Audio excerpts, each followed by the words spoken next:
Hi అండి, అందరికీ నమస్కారం. అందరూ బాగున్నారా? మనసే మౌనం ఛానల్కి స్వాగతం అండి. నాటి నటీమణి కేఆర్ విజయ గారి గురించి మాట్లాడుకుందాం. ఆమె పుట్టిన తేదీ 1948 నవంబర్ 30 త్రిశూర్లో జన్మించారు. తండ్రి పేరు రామచంద్ర నాయర్, తల్లి పేరు కళ్యాణి.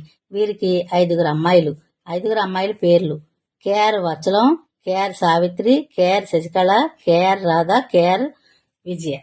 కేఆర్ విజయ గారి అసలు పేరు దేవనాయకి. చాలా బాగుంది కదండి పేరు.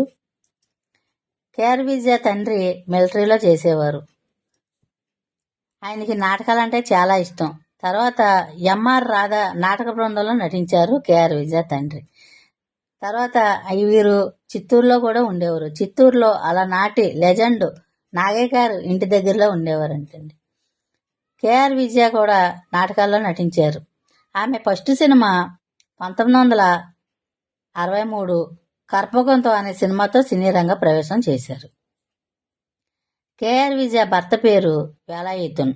ఈయన సినీ నిర్మాత. 60 చిత్రాలకి నిర్మాతగా వ్యవహరించారు. వీరికి ఒక అమ్మాయి హేమలతకి 2 అబ్బాయిలు.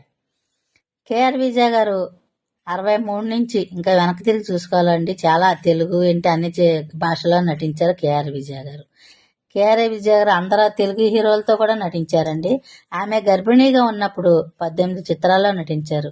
అమ్మాయి పుట్టాక నటించడం మానేస్తానంటే ఆమె భర్త వేలాయుధన్ నటన అనేది ఒక వరం, నటించడం అనేది అందరికీ దక్కదా నటన అనేది అని ఆమెని సినిమాల్లో నటింపజేశారు. పాప పుట్టాక ఆమె తమిళ, మలయాళం, తెలుగు, కన్నడ, హిందీ ఇన్ని భాషల్లో 500 పైన చిత్రాల్లో నటించారు. ఆమె నటన అంటే ఎంతమందికి ఇష్టం అండి? నాకైతే చాలా ఇష్టం.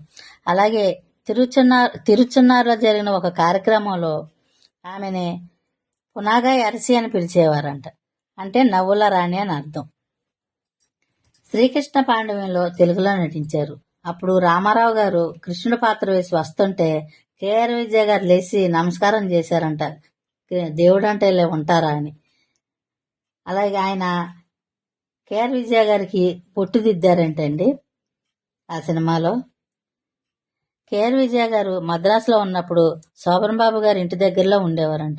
శోభన్ బాబు గారు అన్నారంట ఆమె చిన్నప్పుడు ఈమె మంచి నటీమణి అవుద్దని. ఆమె నటించిన కొన్ని సినిమాలు చెప్పుకుందామండి. అలాగే కేఆర్ విజయ గారికి తమిళంలో, కన్నడంలో, తెలుగులో చాలా అవార్డులు వచ్చినాయండి. పౌరాణికం, జానపదం, కుటుంబ కథా చిత్రాల్లో నటించారు.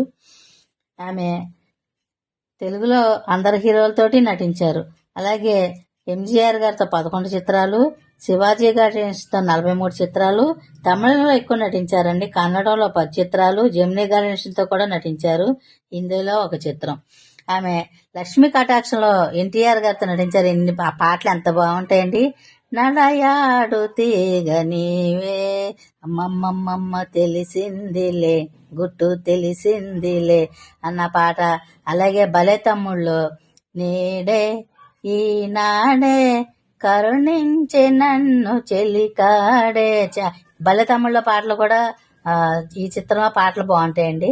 శ్రీదేవి సినిమాలో కూడా హర్నాథ్తో నటించారండి. రాశాను ప్రేమ లేఖలెన్నో అన్న పాట చాలా బాగుంటుందండి. అసాధ్యుడు శ్రీదేవి అనే చిత్రం అండి. హర్నాథ్తో నటించారు. ఆమె నటించిన కొన్ని సినిమాలు చెప్పుకుందామండి. అలాగే ఆ రోజుల్లో వేలాయుధన్ గారికి సొంత విమానం ఉండేదంటండి. కేఆర్ విజయ గారు నటిస్తానికి వచ్చినప్పుడు వేలాయుధన్ గారు విమానంలో తీసుకొచ్చేవారంట. ఏమండి నాకు నత్తి వస్తుంది మన్నించండి. ఆ రోజుల్లో గొప్పగా చెప్పుకునేవారంట ఇలా విమానంలో నటించడానికి వస్తుందని. తప్పులు మాట్లాడుంటే మన్నించండి. అలాగే ఆమె నటించిన కొన్ని సినిమా పేర్లు చెప్పుకుందామండి. ఆమె నటన అంటే ఎంతమందికి ఇష్టం అండి? నాకైతే చాలా చాలా ఇష్టం అండి. ఆనాటి నటీమణులేంటి, నటులేంటి నాటకాల్లో నటించాకే సినిమాల్లోకి వచ్చేవారంటండి. నటన కాదండి, ఆ రోజుల్లో జీవించేసేవారు. తెలుగులో కూడా అందరు హీరోలతో కూడా నటించారు కేఆర్ విజయ గారు. నటన అంటే నాకు చాలా ఇష్టం అండి. కర్పకం అంటే తోడు నీడండి తెలుగులో. శ్రీకృష్ణ పాండవ్యం, పరమానంద శిష్యుల కథ, లక్ష్మీ కటాక్షం, భలే తమ్ముడు, శ్రీరామరాజ్యం, అసాధ్యుడు, సింహ, చంద్రముఖి, ఏకవీర, జగన్మాత. జగన్మాత అంటే ఆమె అమ్మవారు వేస్తే నిజంగా అమ్మవారిని చూసామా అన్నట్టుగా ఉంటాయండి ఆమె పాత్రలో. ఇదండి, ఆమెకి తమిళంలో కన్నడంలో చాలా అవార్డులు వచ్చినాయండి, తెలుగులోను.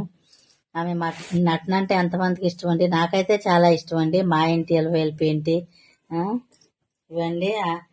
కేఆర్ విజయ్ గారి నటన అంటే ఎంతమందికి ఇష్టం అండి, నాకు చాలా ఇష్టం అండి. మనసే మౌనం ఛానల్ అండి, మర్చిపోకండి. ఈ వీడియో మీకు నచ్చినట్లయితే లైక్ చేయండి, షేర్ చేయండి, మర్చిపోకుండా సబ్స్క్రైబ్ చేయండి. థ్యాంక్స్ ఫర్ వాచింగ్ అండి.